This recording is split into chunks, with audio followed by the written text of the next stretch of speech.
Ahojte, moje meno je Kristína Jasenovcová a som absolventkou Fakulty riadenia a informatiky. Momentálne pracujem ako IT analytička v Softeku. Softek je softvérová a poradenská spoločnosť, ktorá je na trhu už viac ako 30 rokov. Hlavné sídlo má Softek v Bratislave, ale svoju pobočku má aj tu v Žiline, nachádza sa za plavárňou. V Softeku pracujem na rôznych zaujímavých projektoch a okrem toho som súčasťou aj Softek Akadémie, čo je vlastne taký náš interný vzdelávací program pre nováčikov. Na fakulte som študovala informačný manažment. Dôvod výberu vlastne tejto fakulty a odboru bol ten, že som teda na strednú chodila na obchodnú akadémiu a chcela som sa venovať niečomu podobnému, avšak cítila som, že účtovníctvo nie je úplne moja cesta.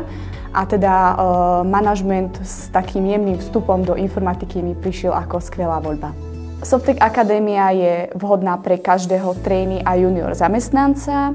Ide o to, že tento trainee alebo junior zamestnanec dostane svojho osobného mentora a cvičné zadanie, na ktorom spolupracujú, a zároveň my ako team líderky s nimi riešime denné stand-upy, aby sa vlastne postupne pripravili na svoje budúce reálne projekty a vyskúšali si, ako to v praxi funguje. O Softeku som sa dozvedela na základe odporúčania mojich známych, ktorí tu boli teda veľmi spokojní, a za 2 roky, počas ktorých tu pôsobím, som stihla spoznať viacero zaujímavých projektov, či už to bolo Vienna Insurance Group alebo Slovenská advokátska komora.